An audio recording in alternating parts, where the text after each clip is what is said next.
Okay, step one, use a foam roller. If you don't have a foam roller, I can show you a second option. First option, foam roller. Let's get on our side, having your feet spread out so you can comfortably support yourself. Get it into the armpits, that soft, potentially really sensitive, really junky part of that armpit. And we're gonna log roll side to side to really go against the grain here. Then you'll go down with that foam roller 2 inches at a time. Keep up the same pattern going across. If you don't have a foam roller, let's just get the shoulder joint moving. A really great way is to get onto all fours and then having most of your torso's weight leaning over your hands. Rotate those hands so your wrists feel pretty comfortable with this. We're gonna go through a big range of motion where we shrug those shoulders up through the ears and we draw a big circle just like that. After you go one direction, let's shrink those shoulders down towards your pockets, depress the chest, roll back forward. You notice my arms are straight, they never bend.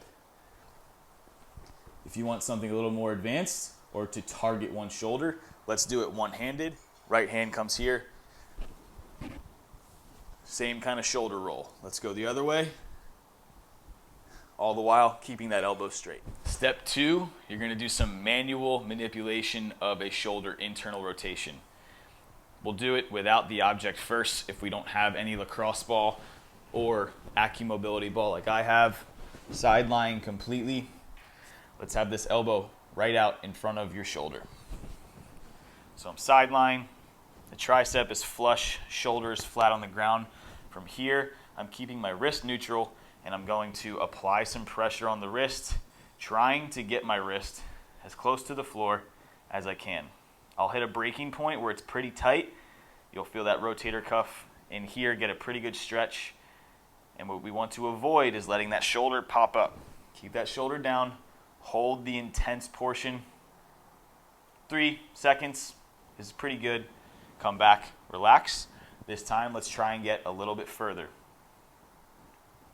Give yourself a minute or so of doing this, maybe 10 reps, trying to get this wrist as close to the floor as we can. This is your side lying internal rotation.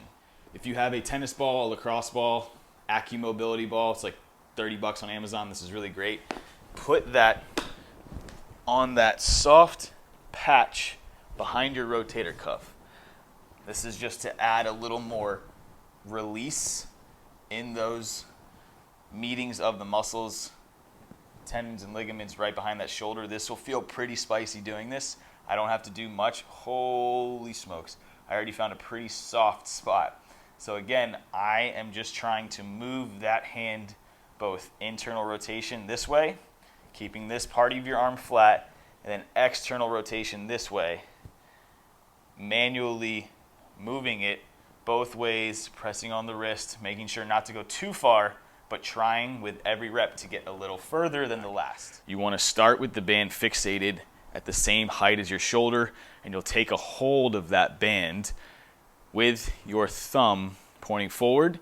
Follow along with this external rotation drill to get the crease of your elbow facing up and trying to even rotate it back further to face behind you as best as you can. And you're going to feel this lat open up for a pretty tough contraction.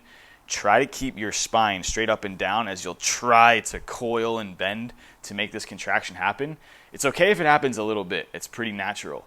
But you'll start to feel those muscles externally rotating that shoulder back. So it's almost like you're showing your armpit forward.